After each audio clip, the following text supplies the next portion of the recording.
or even a bipolar conflict between China and the United States. A sudden forceful move in the realm of international trade set the stage for an unprecedented clash between two global economic powerhouses. The newly elected United States leader announced a series of sweeping tariffs on trade partners, an act designed to protect domestic industries and reconfigure long-standing economic relationships. Almost immediately, a dramatic response emerged from across the Pacific as China enacted a countermeasure aimed specifically at the U.S. auto industry, a sector that forms the backbone of American manufacturing and national pride. The decision by Chinese officials was not made in isolation, but was part of a broader strategic maneuver intended to send a message about the perils of unilateral protectionist policies in a deeply interconnected global market. Before we start, smash the like and subscribe buttons for more updates. GDP. And in the wake of Trump's tariff threats, there is a new urgency to deal with them. The move by China was emblematic of a calculated response to the shifting geopolitical and economic landscape. The announcement of tariffs by the U.S. government, carried out with a sense of bold nationalism, was seen as a challenge to the established norms of international commerce. In response, Chinese policymakers orchestrated a counterstrike that sought to exploit vulnerabilities in a critical segment of the American economy.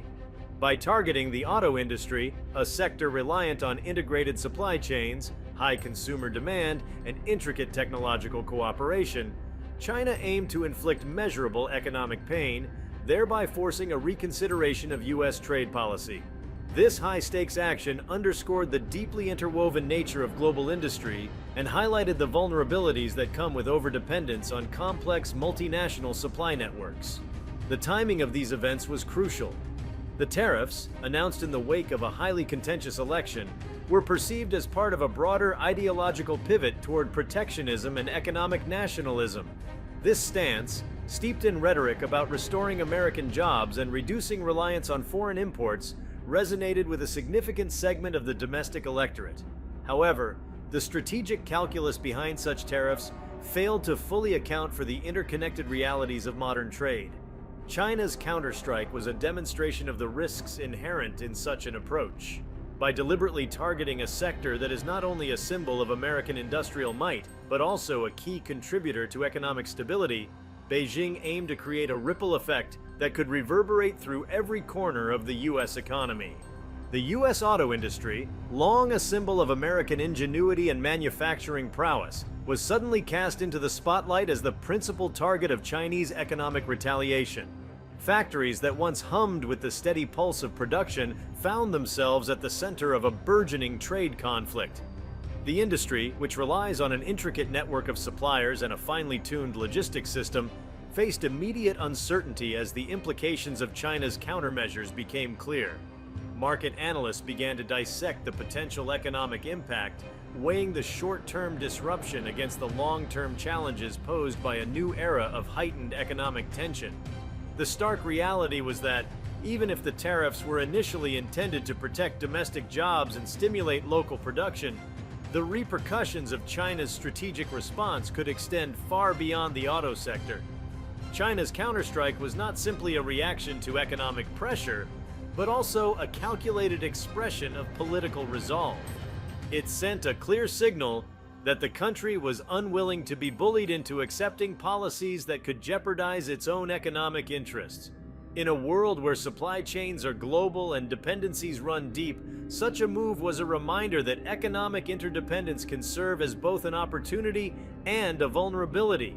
Chinese officials demonstrated that, while the U.S. might have hoped to gain leverage by imposing tariffs, the interconnected nature of global trade meant that any aggressive move would be met with a forceful response. The countermeasure was a stark illustration of the complex balance of power in international relations, where every action has an equal and opposite reaction. This unfolding drama had immediate implications for policymakers, industry leaders, and consumers alike. Economists cautioned that the disruption of the auto industry could trigger a cascade of negative effects across multiple sectors, from the parts suppliers in the Midwest to the technology firms developing cutting-edge automotive systems. The decision by China to counterstrike was viewed as a deliberate escalation in trade tensions, one that threatened to erode the delicate equilibrium of global markets. The move was particularly significant given the auto industry's role in supporting a wide array of ancillary businesses, from raw material suppliers to dealerships and after-sales services. The disruption of such a pivotal sector would not only affect production levels, but also alter consumer confidence, investment patterns, and long-term growth prospects. The broader implications of this strategic tit-for-tat were profound. For one, it underscored the inherent risks of unilateral policy decisions in a globalized economy. The U.S. decision to impose tariffs, though framed as a means of protecting national interests, inadvertently opened the door to a broader confrontation that could have been avoided through more collaborative dialogue. In this new reality, the interdependence of economies meant that any protectionist measure would be met with strategic countermeasures, creating a volatile environment that could undermine global economic stability. The ripple effects of such a confrontation would be felt not only by the auto industry, but also by countless other sectors that depend on a stable and predictable trading system. The event also highlighted the strategic importance of the auto industry as a bellwether for economic health. Historically, the auto sector has been a reliable indicator of broader economic trends, reflecting consumer confidence, technological innovation, and industrial capacity. The deliberate targeting of this industry by China was a calculated risk designed to send a message about the interconnected nature of modern economies. It suggested that any attempt to isolate national markets or erect trade barriers would be met with countermeasures that could reverberate through every layer of the economic fabric. This interplay between policy decisions and market reactions served as a reminder that in today's globalized world, economic sovereignty is increasingly illusory. The dynamics of the situation were further complicated by the broader geopolitical context. The U.S. presidency, emerging from a highly polarized electoral process, was keen on reshaping America's role on the global stage. The tariff announcements were not merely economic policies, but were also imbued with political symbolism, reflecting a desire to reassert American dominance in the face of rising global competition. However, this approach ran counter to the established norms of international trade, where cooperation and mutual benefit have long been the guiding principles. The move was seen by many in the international community as a provocative departure from decades of trade diplomacy, one that risked alienating key allies and trading partners. China's counterstrike, therefore, was as much a political statement as it was an economic maneuver, reflecting deep-seated concerns about the direction of U.S. economic policy and its potential implications for global stability. Amid the economic calculations and political rhetoric, the human element of the unfolding crisis was impossible to ignore.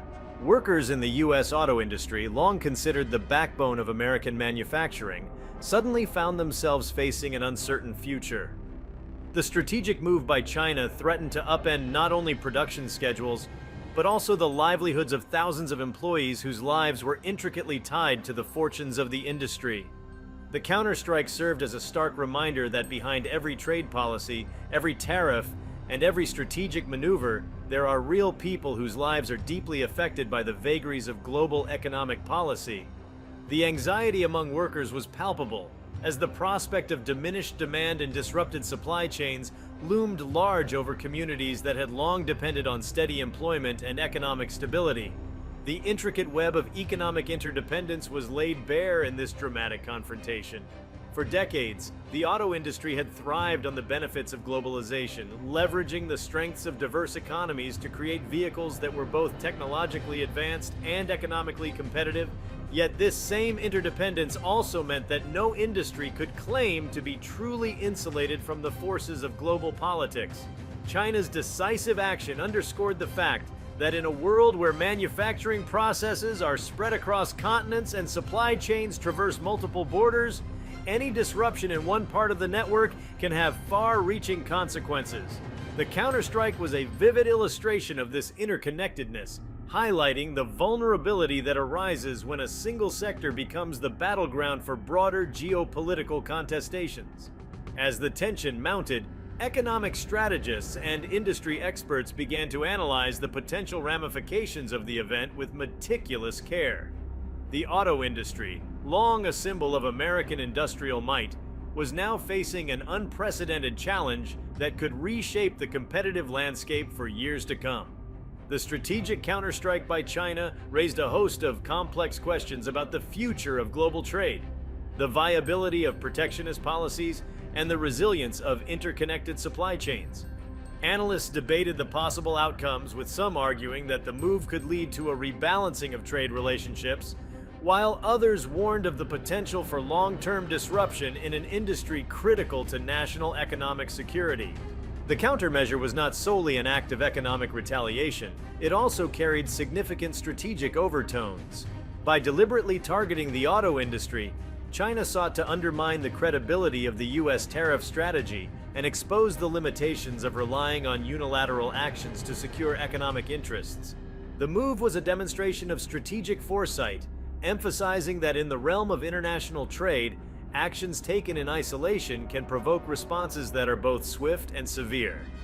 The decision to focus on the auto industry was particularly poignant given the sector's historical significance in symbolizing American innovation and resilience. The counterstrike was a bold declaration that any attempt to reshape global trade unilaterally would be met with equally determined resistance, and that the costs of such a confrontation could be far greater than initially anticipated. The economic rationale behind China's decision was multifaceted and deeply rooted in a broader strategy of counterbalancing U.S. influence. For years, China had been systematically building its own industrial capabilities, investing heavily in technology, infrastructure, and human capital to become a formidable player on the global stage. The auto industry, with its blend of high technology and mass production, represented a sector where China had made significant strides in recent years. By targeting this industry, Chinese policymakers were not only defending their own economic interests, but also seeking to assert their position as a key arbiter of global economic rules. The counterstrike was a carefully calibrated maneuver designed to shift the balance of power, challenging the conventional wisdom that had long favored the economic strategies of more established powers. This complex interplay of economic and political interests was mirrored in the responses from various stakeholders within the auto industry itself. Manufacturers, suppliers, and investors found themselves navigating uncharted waters as the clear lines between national interests and global economic realities blurred in the wake of the counterstrike. The strategic decision by China prompted a reevaluation of long-held assumptions about the stability of global supply chains and the reliability of international trade norms. Each decision made by industry leaders took on new significance, as they grappled with the implications of a trade environment where strategic retaliation was not only possible, but increasingly probable. The event underscored the need for greater resilience and adaptability in an era defined by rapid geopolitical shifts and economic uncertainty. In the midst of the unfolding drama, the interplay between domestic and international factors became increasingly evident. The U.S. administration's pursuit of an aggressive trade policy was driven by domestic political imperatives, a desire to appease a base that had long felt marginalized by the forces of globalization. However, this inward-focused approach did not fully account for the broader dynamics at play on the international stage. The counterstrike by China served as a stark reminder that the global economy is a complex, interdependent system where decisions made on one side of the world can have immediate and profound effects on the other. This tension between domestic political priorities and international economic realities was laid bare in the auto industry, where every move was scrutinized for its potential to reshape not only market dynamics, but also the geopolitical order. The intensity of the economic confrontation was compounded by the historical context of U.S.-China relations. Over the past several decades, both nations had engaged in a delicate balancing act, managing a relationship that was as fraught with tension as it was rich in economic opportunity. The auto industry, as a microcosm of this broader relationship, had long been a site of both collaboration and competition.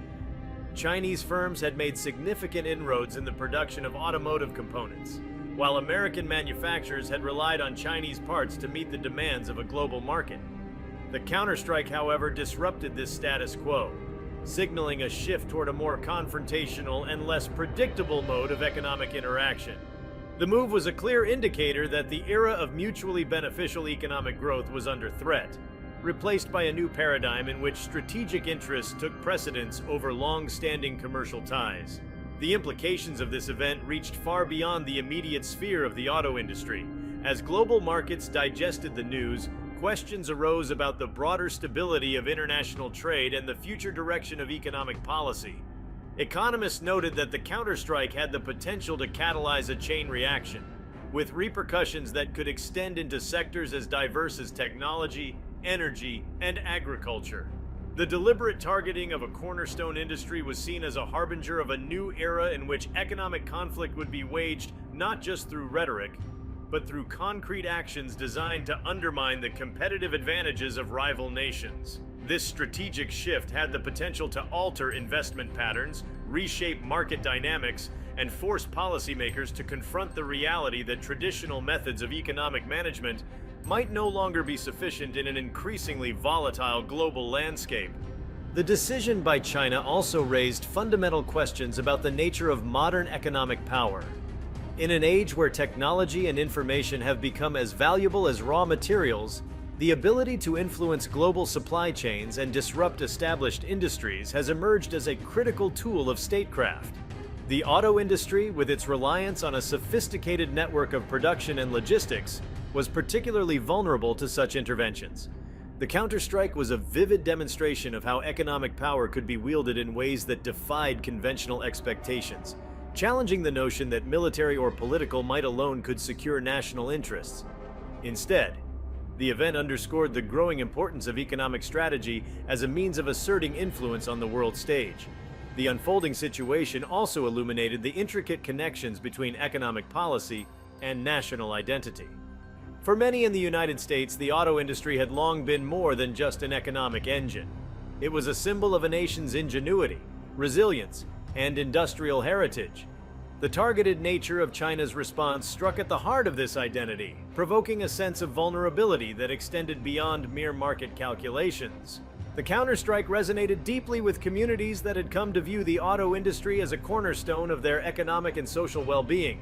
In this light, the event was not merely a transaction in the realm of international trade, but a profound challenge to the very idea of American industrial supremacy. As the economic and political dimensions of the counterstrike intertwined, the global community was left to grapple with the broader implications of this dramatic turn of events. The deliberate targeting of the U.S. auto industry served as a powerful illustration of the complexities inherent in modern international relations. It became clear that the strategies of the past, based on predictable patterns of trade and cooperation, were increasingly inadequate in addressing the dynamic challenges of the present. The move by China was a stark reminder that in today's interconnected world, the lines between economic policy, national security, and international diplomacy are blurred, and that every decision carries with it the potential for far-reaching consequences. This confrontation marked a turning point in the ongoing evolution of global trade dynamics. The aggressive measures taken by both sides underscored the need for a reassessment of economic policies that had long been taken for granted. As nations around the world observed the unfolding events, it became apparent that the era of freewheeling globalization was giving way to a more cautious, even adversarial approach to international commerce. The auto industry, emblematic of this broader trend, was thrust into the spotlight as a battleground where competing visions for the future of global trade were being fiercely contested. The strategic implications of the counterstrike were multifaceted, encompassing both immediate economic effects and long-term shifts in global policy. The targeting of the auto industry by Chinese officials was a deliberate move aimed at undermining the confidence of American policymakers and industry leaders alike. It was a calculated reminder that in a world defined by interdependence, economic decisions carry consequences that extend far beyond the borders of any single nation. The move challenged the assumption that national economies could operate in isolation, highlighting instead the profound interconnectedness that characterizes contemporary trade. In doing so, it set the stage for a new era of strategic competition, one in which economic power was increasingly recognized as a critical component of national security. Economic theorists and strategic analysts found themselves re-evaluating traditional models of trade policy in light of the dramatic events. The counterstrike served as a real-world experiment in the limits of protectionist policies, revealing the potential for unintended consequences when countries adopt a confrontational stance. The disruption to the auto industry was not merely a transient setback, but a manifestation of deeper structural vulnerabilities that had been accumulating over time. Analysts began to explore the possibility that similar dynamics could emerge in other sectors, raising concerns about the overall stability of the global trading system. The event forced a reckoning with the notion that economic interdependence, while offering numerous benefits, also carries inherent risks that must be managed with care and foresight. If you liked this video, please give it a like and subscribe to our channel. Also, leave your comments below and tell us, what are your thoughts on China's response to Trump's tariffs? We want to hear from you. Thank you for watching and see you next time.